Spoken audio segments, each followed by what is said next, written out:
Hello everybody, welcome to the MCN for Monday. Lots of things going on in the crazy world of MCOC, some updates to some situations from Friday, and of course the Super Daily event. We're still waiting for some more info, but there's some stuff we can talk about.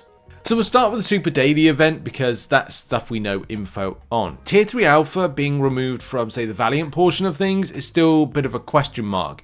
I don't think Kabam are planning to put them back in, which does create somewhat imbalance as to volumes. There may be okay, further down the line when you're getting like rank 4s, whatever it is, 7 stars, tier 6 basics are the key, but of course tier 3 alpha not being within them means that the progression to get your champions up further is kind of stagnated, and you have to rely heavily on things like the glory store and Battlegrounds store and other places in the game to gather the amount of resources possible to take champions up. So it's kind of like a more of a progressive thing that Kabam are trying to put in, but of course regressive in other kinds of ways.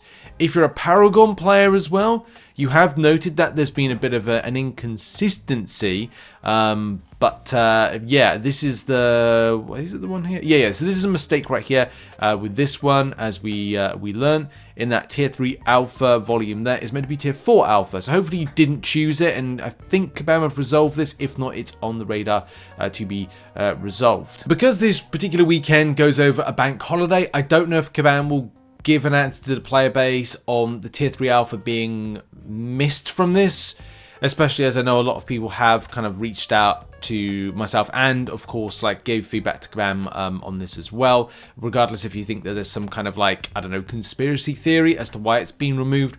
I just think that Kabam have thought that they are making it more progressive, but have not considered that element of kind of climbing champions back up, unless they've got something around the corner that is going to allow for more tier 3 alpha acquisition, a glory store change, but that's me guessing, and I obviously want to, and you want to hear from the horse's mouth, aka Kabam, and what they're planning to do about it, if they're actually going to do anything about it. Let's move on to Lotan and 9.2.6 boss lag.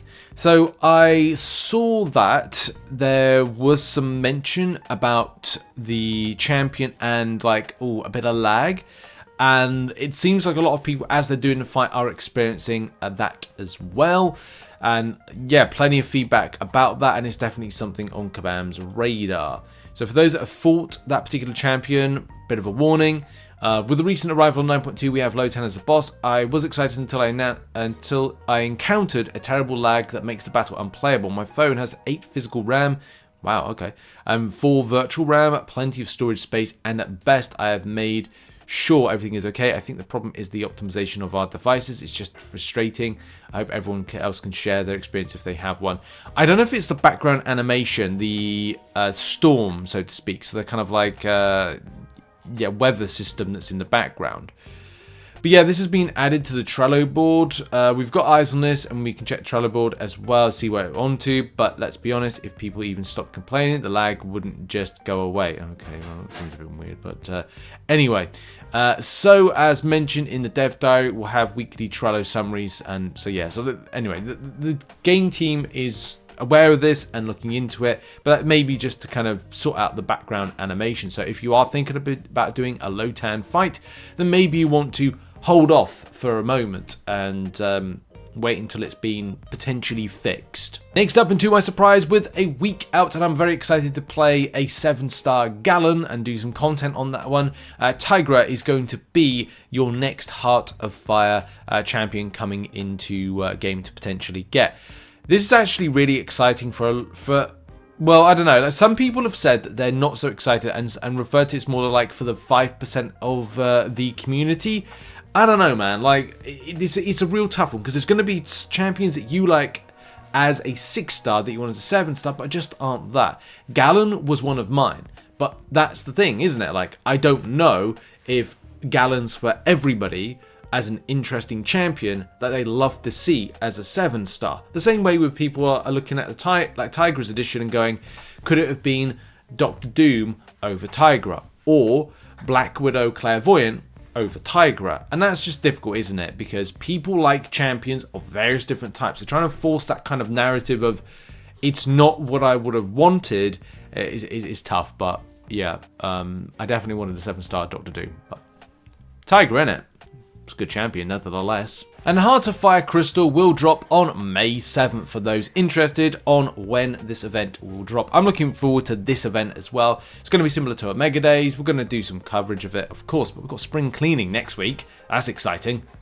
Hey, do you remember when we talked about on Friday the SpiderHam issue? You know, the one where his kind of animation, well, on the face of it, and this is down to Kabam to kind of like figure out if it's actually this or not, his animations fail him on the first hit or kind of response very early on in a fight start point. You can see an example right here.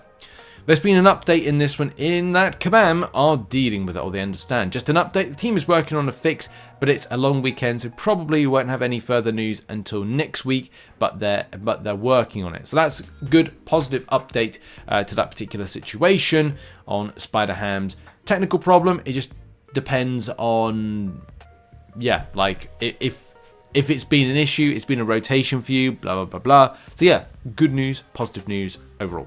And then we're going to end the show on the Dev Diary bugs tracking and visibility. Interesting read, by the way, if anybody wants to find out about Kabam's process of how they acknowledge, deal, track, and you see how bugs are being dealt with. Of course, we've got the Trello board.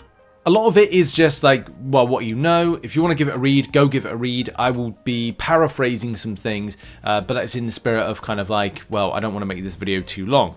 In the fall of 2024, of course, we know they launched the Trello board, and the 2.0 has been like worked on recently. It takes what Jax and Mike did, and it kind of means that it's been up to date, or a bit more up to date. And it's very much the case if you go to the Trello board, you can see that. Like here, for example, these are just kind of like bugs that are being dealt with or given information of. This to me actually looks like the older one. Nope, it's me actually. I just need to click the clear all button and then we can see it. So if you go to each segment, it does say like what is a fix live, what is not a bug, is something a bug, what is being investigated, especially with champions, fixed in future updates. Like there's a lot. Scroll through them, but make sure to clear the filters because I didn't do that. Silly me. Filters, and then you kind of like I don't know, click on a type of thing like what's, you know, overdue, not overdue. There's lots of interactivity if you care. Kabam of course admit to like issues that they have with optimizing on various different devices because they can't replicate it. It's like they have to grab that particular phone or device and try and replicate that bug to then go and find out behind the scenes how that bug comes to be. And I think Kabam are going to constantly and consistently struggle with this as devices get older, and also they waste a lot of time. When people say that Kabam are wasting time in certain areas, well, this is also wasting time. And I know that seems really harsh because it's like, well, 5 to, I don't know, 100 players are experiencing an issue of this nature, but by taking that time to deal with that particular bug where they can actually replicate it to then find the solution, there's then taken engineering time away from fixing something else. It's a really tough situation, and that's the issue of optimization that Kabam can't deal with unless they've got like expansive team behind the scenes, which again they have to then do a business case as to why they need more resources to deal with this. And they'll again go, well, this bug affects like 0.5% of our player base, why are we wasting resource, time and money here? It's such a tough one for Kabam, but again, it's the nature of the beast. If you put something on Google Play or iTunes, and which will be future the Steam store, you take the rough with the smooth with trying to deal with it. It's not like certain other games where it's like, oh, this is only on PS5 and PS4, for example, but we don't have it on PS3. Well, good. That means you can rectify the issue better because it's on a small amount of devices. The big point that comes up for Kabam a lot is that, oh, the bug that is positive to the player base is fixed.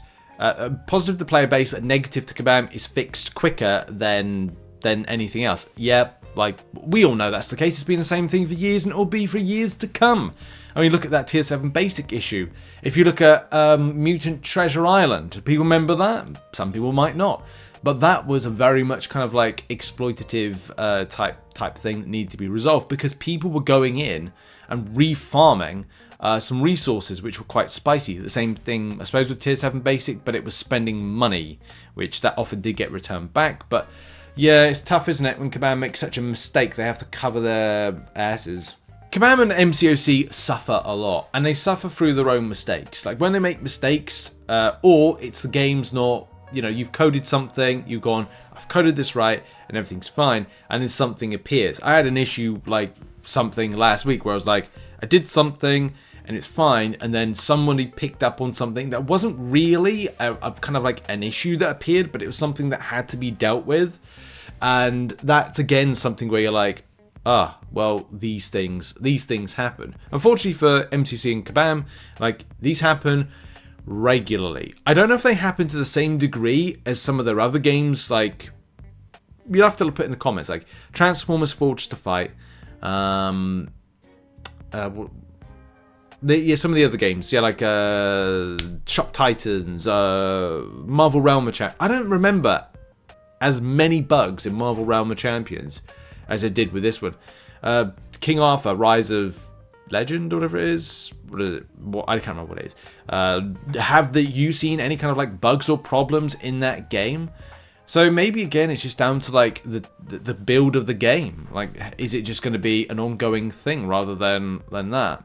So anyway, it was interesting reading some of this and finding out a bit more on the back end and also the reporting nature.